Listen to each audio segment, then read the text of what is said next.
इस बात को अच्छी तरह समझने के बाद सीमा नंदू की बेचैन भटकती आत्मा से बचने के लिए अपने पति विशाल को फ़ोन करके उससे मदद मांगती है।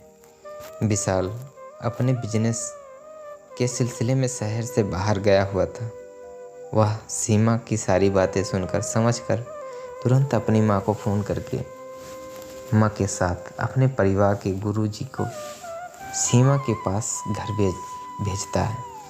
विशाल की माँ उस समय गुरुजी के आश्रम में ही थी।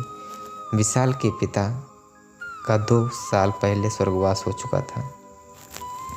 गुरुजी सीमा के घर में घुसते ही समझ जाते हैं कि इस लड़के सिद्धार्थ पर किसी बेचैन भटकती हुई बहुत ही खतरनाक शक्तिशाली आत्मा का साया है। और तभी गुरुजी मेरे घर में घुसते ही कुछ देर बाद सिद्धार्थ नॉर्मल हो जाता है। फिर गुरुजी सिद्धार्थ के बड़े भैया नंदू की मौत की पूरी कहानी सुनकर सबको बताते हैं कि सिद्धार्थ किसी गलत कार्य की वजह से उसके भाई नंदू की आत्मा और ज़्यादा बेचैन अशांत हो गई है और वह सीमा को पाने के लिए सिद्धार्थ का सहारा ले रही है। सिद्धार्थ को पता था कि मैंने गलत काम अंकिता से प्यार करके किया, क्योंकि जब मैंने अंकिता और अंकिता के परिवार से मेल जोल बढ़ाया उस दिन से मेरे साथ यह घटनाएं हो रही हैं। और अंकिता भी यही बात सोच रही थी कि सिद्धार्थ मुझसे मेरे परिवार से संबंध जोड़ना चाह रहा है, इसलिए ही उसके नंदू भैया की आत्मा और ज़्यादा बेचैन अशांत हो रही थी। यह बात सुनकर सिद्धार्थ और अंकिता को समझ आ गया कि अगर हम दोनों ने प्रेम विवाह किया तो नंदू की भटकती आत्मा और ज़्यादा बेचैन हो जाएगी। इसलिए हम दोनों का प्रेम नहीं बिल्कुल प्रेम का खौफ बनकर रह जाएगा। सिद्धार्थ को इसी समय से चिंता हो जाती है कि माँ कैसे बर्दाश्त कर पाएगी कि नंदू भैया की आत्मा अभी तक अशांत होकर भटकती रही है।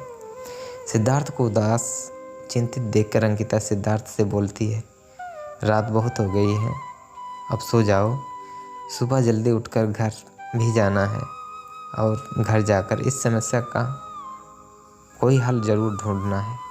घर जाने पर किसी का मन कर रहा है, मैं तो सोच रहा हूँ घर जाने की वजह से मैं वृंदावन या हरिद्वार चला जाऊँ। मन की शांति के लिए सिद्धार्थ कहता है, ऐसा क्यों सोच रहे हो? अंकिता पूछती है, बाबूजी, मंजू तो शायद बर्दाश्त कर लेंगे, लेकिन भावुक नरम दिल की माँ कैसे बर्दाश्त करेगी? नंदू भैया की आत्मा अभी तक अशांत भटक रही है, सिद्धार्थ कहता है। अंकिता कुछ सोच समझ कर कहती है, इस समस्या का सीधा सा हल है, जब तक माँ और कुछ मत बताओ तब तक नंदू की आत्मा को शांति नहीं मिल जाती। अंकिता की सारी बात को सुनकर समझकर सिद्धार्थ कहता है, यही ठीक रहेगा। और दूसरे दिन अंकिता के माता पिता अपनी बेटी सीमा की नंदू की बेचैनी भटकती आत्मा की रक्षा करने के लिए कुछ भी करने के लिए तैयार हो जाते हैं। लेकिन सिद्धार्थ के पिता नहीं चाहते थे कि दोबारा वही दुख होने वाली बेटे नंदू की मौत की सारी बातें दोहराई जाए।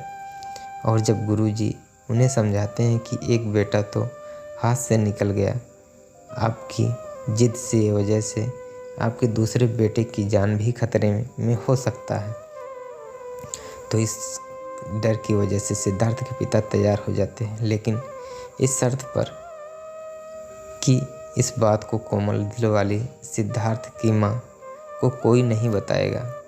यह सारी बातें गुरुजी अंकिता के घर पर बैठे अंकिता और सिद्धार्थ के परिवार को समझा रहे थे। दोनों परिवार जब नंदू की बेचैन भटकती आत्मा को शांत करने के लिए कुछ भी करने के लिए तैयार हो जाते हैं, तो गुरुजी सबको समझाते हुए कहते हैं, आत्मा शांति के लिए पूजा पाठ दीपावली अमावस्या की रात 12 बजे उसी शमशान घाट में होगा जहां नंदू की आत्मा संस्कार किया गया है। और सबसे ज़रूरी बात, आत्मा शांति की पूजा बनाए रखना चाहोगे, दिखाओ या झूठा ही सही, क्योंकि बेचैन आत्मा भागती आत्मा को ऐसे नहीं लगना चाहिए कि सीमा का परिवार उसके परिवार में बहुत दुख, बहुत दूर, बिल्कुल अलग हो गया। इससे नंदू की आत्मा और ज़्यादा बेचैन हो जाएगी और दोनों परिवारों को किसी भी समय सदस्य को अत्यधिक क्रोधित होकर नुकसान पहुंचा सकती है। सबसे ज़्यादा खतरा सीमा और सिद्धार्थ को है। सीमा अंकिता के पिता पूछते हैं, गुरुजी दोनों परिवारों को किस प्रकार का घनिष्ठ संबंध बनाना होगा? अंकिता सिद्धार्थ का विवाह का नाटक करके, क्योंकि बेचैन भटकती आत्मा आपकी बेटी सीमा से प्रेम विवाह करके आपका दामाद बनना चाहता है। अपने छोटे भाई को आपका दामाद बनता देखकर आत्मा हमारी शांति पूजा करने तक बिल्कुल शांत रहेगी। इस बात का पूरा विश्वास आपको दिलाता हूँ। इसके अलावा कोई दूसरा रास्ता नहीं है। और नंदू की आत्मा बहुत ज़्यादा क्रोधित है। मुझे नंदू की आत्मा को शांत करने के लिए अपने गुरुजी की मदद लेनी पड़ेगी। गुरुजी की यह बात सुनकर सिद्धार्थ के पिता, मंजू की बहन, किसी को फर्क नहीं पड़ता, क्योंकि वह पहले से ही चाहते थे कि सिद्धार्थ की शादी अंकिता जैसी लड़की से हो। अंकिता सिद्धार्थ की शादी का नाटक करने की क्या ज़रूरत है? अगर सच में शादी हो जाए तो कितना अच्छा होगा।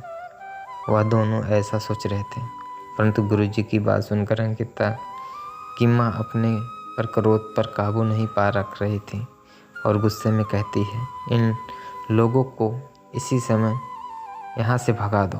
यह परिवार मेरी बेटी का दुश्मन है। इस आदमी के बेटे के मरने के बाद मेरी जिद मेरी बेटियों के पक्के दुश्मन बने हुए हैं। कौन सा लड़का इसका परिवार अंकिता की शादी को नाटक मानकर उससे शादी करेगा? तभी वहाँ विक्रम आकर कहता है, मैं और मेरा परिवार अंकिता की झूठी शादी को नाटक ही समझ मान लेंगे, क्योंकि मैं सिद्धार्थ को न चाहते हुए भी सीमा की ससुराल पहुंचकर नंदू की आत्मा को शांति को महसूस कर चुका हूँ। इसलिए मैं परिवार की मर्जी से अपनी खुशी के लिए अंकिता से शादी करूँगा। विक्रम में वह सब कुछ गुण थे जो एक बेटी और माता पिता अपने दामाद में चाहते थे। जैसे ही विक्रम पढ़ा लिखा, सुंदर और अमीर इज्जतदार परिवार का लड़का था। विक्रम की यह बात सुनकर सिद्धार्थ के चेहरे पर गहरी उदासी छा जाती है। सिद्धार्थ के चेहरे पर उदासी देखकर अंकिता वहाँ से उठकर अपने कमरे में चली जाती है। और एक बात उसे बार बार परेशान कर रही थी कि शादी में नाटक तो करते करते कहीं सिद्धार्थ को उससे प्यार हो गया तो सिद्धार्थ कैसे अपने आप पर संभाल लेगा। और सिद्धार्थ सोच रहा था, इस शादी में नाटक के बाद विक्रम अंकिता की शादी जल्दी से हो जानी चाहिए, क्यों? ताकि अंकिता शादी के बाद मेरी नज़रों से दूर हो जाए। अंकिता की घटिया परिवार से दूर रहने के बाद मेरे परिवार की सुख शांति बनी रहेगी। और दोनों यह अच्छी तरह पता था कि अपनी सोच पर अमल करना बहुत ही मुश्किल है, क्योंकि दोनों दिलों में एक दूसरे के लिए हमदर्दी के साथ साथ कहीं ना कहीं एक दूसरे का प्रेम था। तो दोस्तों, यह कहानी आप लोगों को कैसी लगी वीडियो के माध्यम से, या आप हमें कमेंट के माध्यम से ज़रूर बता सकते हैं। दोस्तों, अगर कहानी अच्छी लगी हो तो कमेंट करिएगा, हम आपके लिए पूरा वीडियो बनाकर ज़रूर भेजेंगे।